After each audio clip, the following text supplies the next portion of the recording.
welcome to the Inside Story. This is a time when I get the opportunity to talk to one or two people about their experience during lockdown. And today I have Gavin McLellan with me. Good evening, Gavin. How are you doing? I'm Looks very like you're well. sitting outside. Is that right? That's right, yeah. So sitting out in the balcony with this wonderful weather, we're able to enjoy some of the evening sun. We only have a balcony, so we don't have a garden in these lockdown days. So we're making the most of the balcony a great deal. So we're is this week 7 or 8? I've lost track. 7 or 8, I think it's 7. Feels like 8. Feels like 8. It feels like 8 months, I think. Just tell me, how are you coping as a family? It's difficult. It has been hard. I think that, as I've mentioned, we just get a balcony. We don't have a garden.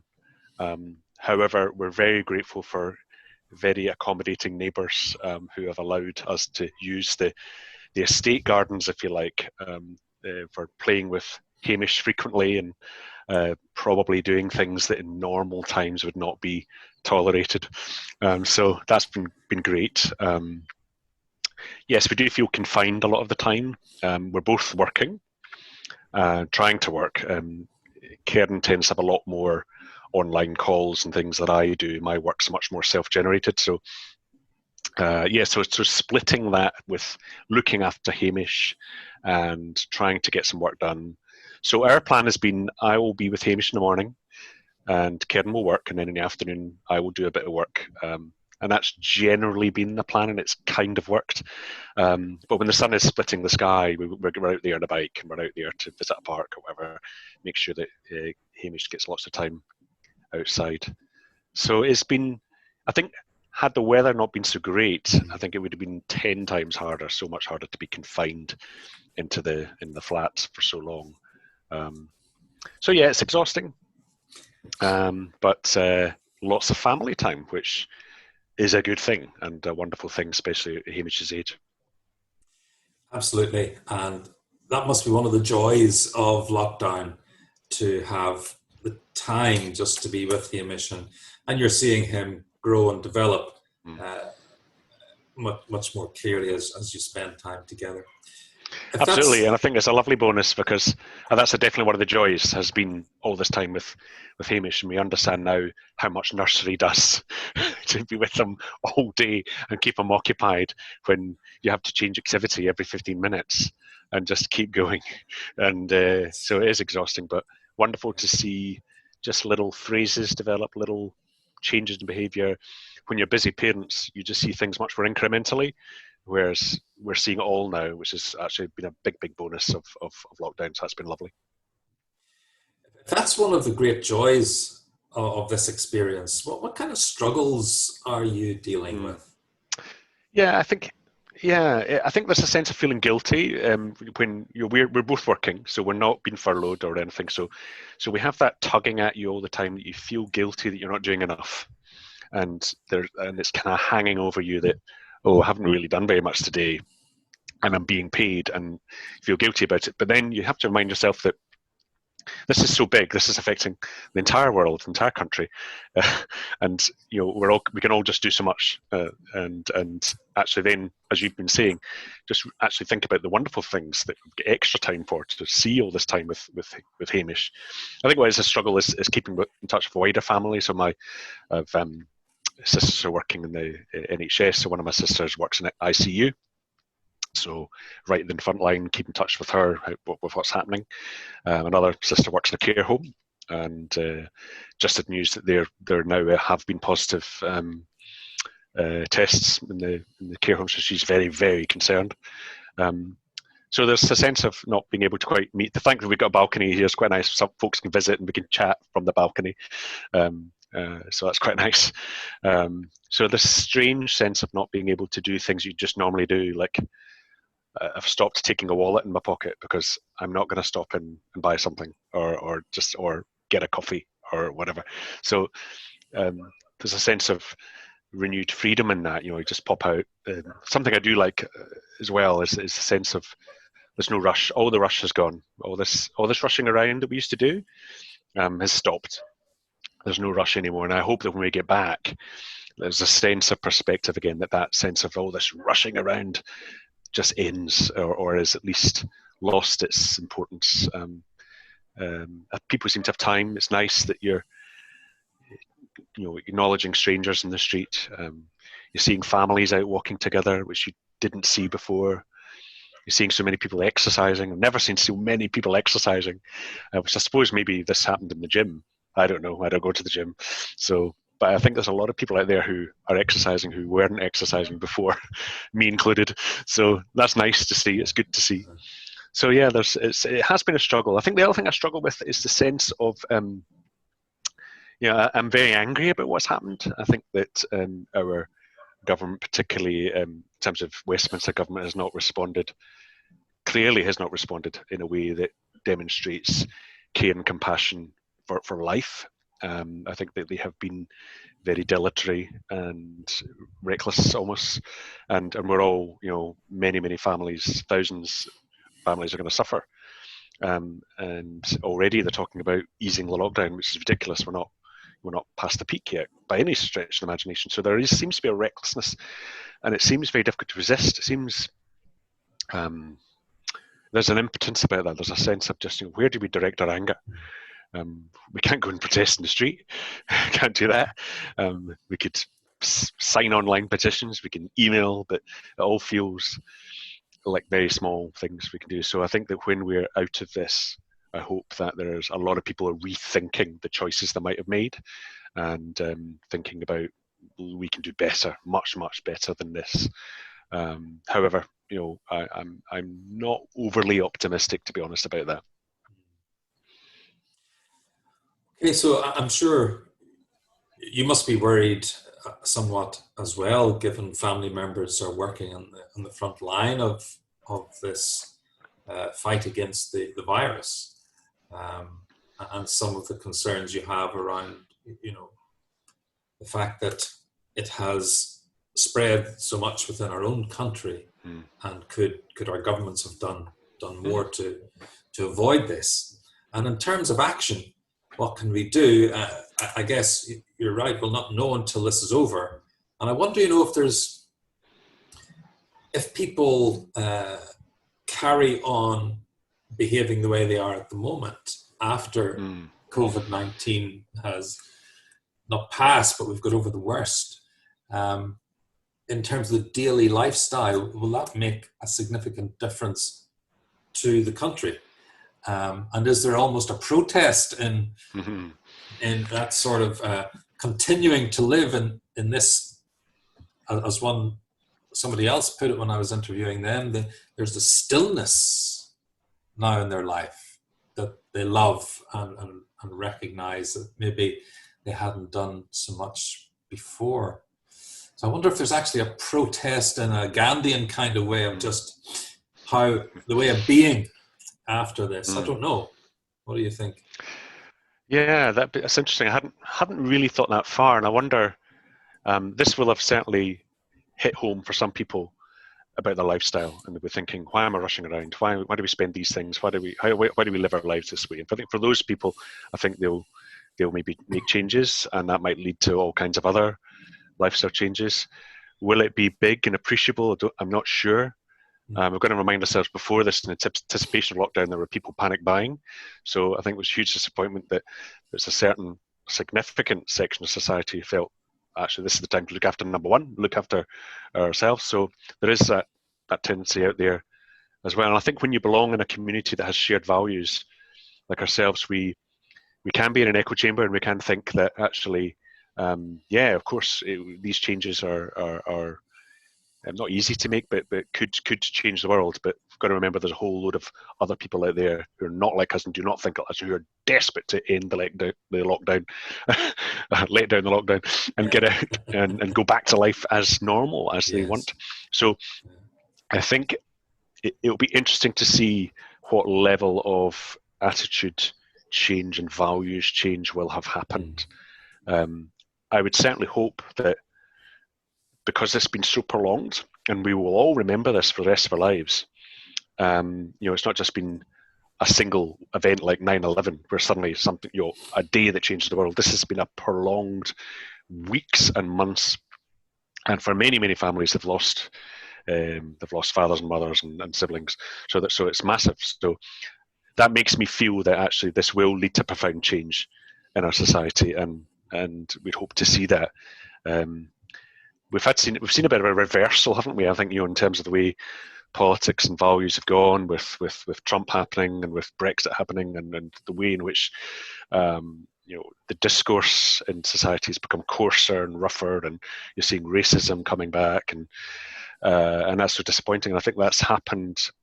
It looks like it's happened quickly. It probably hasn't. It's probably been a slow, gradual seeping upwards. So we need to reverse that, and perhaps this time might be a big reversal for some people, or a wake-up call. But we need to see how big that is. So I don't know what I'm saying. I think I'm sort of hedging my bets and being I'm naturally pessimistic. So I think that maybe that's why I'm not hoping that there's going to be a huge amount of change. But I think that because of the way that this has been prolonged and has had such an impact on so many families in every community, every person's been touched by this in a prolonged way. So therefore, I think that it might lead to some real changes. Certainly would hope so. Indeed, and I think that's probably what we can do at the moment is simply hope. Not simply hope, but hope. And when we get beyond this, when there is the opportunity for action for ourselves as individuals, and maybe as communities, and indeed as nations, as leaders, hopefully we'll refocus on what's truly important for society. And well, let's see what comes out of all of this. Yeah, the stillness thing has been nice. You mentioned the stillness and I think that even when you just go out, it is quieter, and you hear birdsong, for example. You can hear birdsong. It's always been there. You just didn't hear it. It was so much traffic noise. And that's really lovely. And I think that's just a little glimmer of there could be a better world. We could focus on well-being rather than wealth. I think a lot of people are starting to think along those lines of, a society that's not built around things and progress and success and growth, but one that is about nurture and community and well-being. And but it takes effort, and it won't just happen by itself. It's down to us. It really is down to us. And leadership in the nation. I mean, I know, comparing with, for example, New Zealand, where the focus rather on GDP is shifted now towards the well-being of the nation, as a sign of true wealth, and that's interesting. I think, and as Scotland too has cited that as a possibility. Let's see where that leads after all of this. Coming back to yourself, though, Gavin, in terms of what you're doing during this time, some people are taking up new hobbies. Someone is baking, which they never did before. Someone doing lots of gardening. Well, you in your balcony maybe can't do that. But is there anything you're doing? You're reading any particular books? Are you listening to any music that you maybe didn't do before? Anything different? I'm being fabulously lazy, I'll be honest. I'm enjoying the lies in. I'm enjoying that we don't have to get up early. I have a wardrobe full of shirts and trousers and suits that I've not touched in nearly 2 months. I don't have to get dressed for work. So there's a sense of like actually really enjoying just the sense of being disconnected from the things that applied lots of pressure, and then you sort of ask, well, where are these really necessary pressures that I need to rush out to get that train, rush out? We could live much more flexibly. We could live in a much more nurture, family orientated way. So no, I think because we're spent most of our days looking after Hamish and then trying to do a bit of work, and then in the evening just have a bit of downtime for ourselves. The list of the wish list of books and music. So one thing that is new, and this is a bit pathetic, but I have finally signed up to Spotify, and I listen to Spotify. So when I'm out on my night walks or day walks, I'm listening to Spotify. And absorbing tons of new music, which is lovely, and I'm really, really enjoying that. Anything in particular, or? I knew you were going to ask me that. No, there's such a big range. There is, isn't there? Oh gosh, who would I mention? Just a few discoveries, the Long Pigs, for example. Bands that I've been following for a long time, like Fleet Foxes and Elbow, and these kind of bands. So the wonderful thing with Spotify, of course, it mixes it all up for you, and it finds stuff that it knows you like, and it's great. It's like, wow, this is amazing. It finds all this stuff that immediately I like. So it's that's been really great. It's almost like a personal jukebox that knows you're going to like it. It's very astonishing. Clever. Yeah. It's very, very clever. It's fantastic. I can't believe I've not signed up for it now. So that's probably the only new thing. No, have I done baking? No. I've said I was going to do it, and I haven't done it. Things around the house haven't been done. But enjoying all the craft and arts and stuff with Hamish, it's been great fun. These are things that we didn't do because he does all these at nursery. So now we're getting to do it, which has been great. So that's been really enjoyable and really good fun. Like I mentioned, bikes earlier on, we got our bikes fixed only just in time. We thought we were going to lose them for lockdown. We got them in the bike shop the day before lockdown, and then thought we've lost them for the whole period. But we got them back, so we've been out on family bike rides and stuff, which has been lovely. Good. So yeah, it's been good.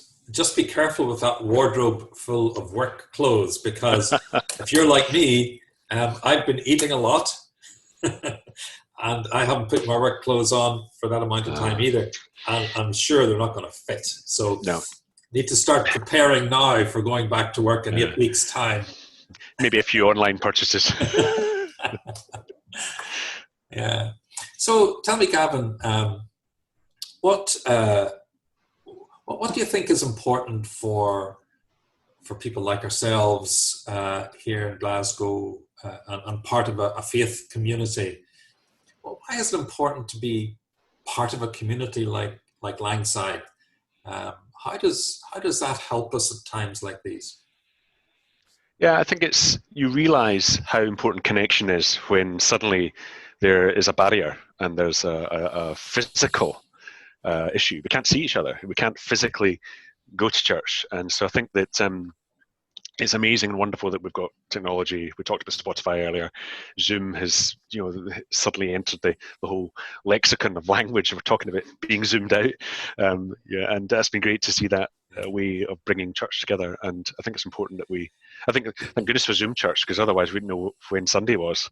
And so it helps us give an anchor to the week that, it's Sunday again, it must be the weekend. Sorry, I've been flippant, but it does give that sense of, it does give that sense of, yes, this is an important marker. We all can say hello, we can all, listen to some songs, we can share and just remind ourselves that we are all in this together. And that we're all facing the same issue, which is quite a remarkable thing. I can't actually think of another time in my life where everybody is being affected the same way to such an extent and for such a long time. I can't think of any similar experience in my life that's like this. And I think it's really important that we do that. I think that you're keeping in touch with my eldest son and daughter as well, and with my sisters. We've started having Zoom calls as well, for all my siblings. So and other friends. So it's interesting. We have to find new ways of seeking out connection. Otherwise, you do wither in the vine. You do. We are nurtured and enriched by one another. It's important for our well-being and that we stay together. And I think your church gives that kind of really regular time. That you'll be there because you really want to and have to, in a sense, and it's a ritual, and it's something that's really, really, really important. And so I think that's what I find really it's been quite special. And I wonder, you mentioned earlier on, Alan, about things we want to keep going. So when we're sort of out of this, we still don't know how long that'll be. How will we do it differently? Will we all throw ourselves into church a bit more? That might be something that a lot more people being more committed, more volunteering a bit more, or just because what you put in, you get back. So it's a time of renewing connections, making connections we've maybe not made before, and finding these ways to do what we as human beings long to do, and that's for interaction, for connection, and I suppose there's something in the whole human aspiration to value and be valued and be part of. That's very true. I think we found that with our neighbours. We've spoken to neighbours that we've never spoken to before. Partly it's because we're out with Hamish, and that's a great conversation opener and conversation point. But there's loads of people out there doing their gardens, doing DIY, and so we see our neighbours much more than we ever used to. I've seen neighbours who I've never seen before, and we can chat and see. We're not quite in first name terms yet, but it's nice. And you mentioned things that we hope will continue, and we think that once we're out of this sense of crisis, that we don't just forget that, but we still acknowledge one another and perhaps get to know a bit one another. I think neighbourliness is something that desperately needs recovered. Most of the places I've lived as an adult, that you've not really got to know your neighbours at all, and you hear stories from our grandparents' time when neighbours were always helping one another and were best buddies, really, and there was a real social capital there. We've lost that. So if anything this time restores that, or you'll help, or that we consciously desire it again and take steps to build it.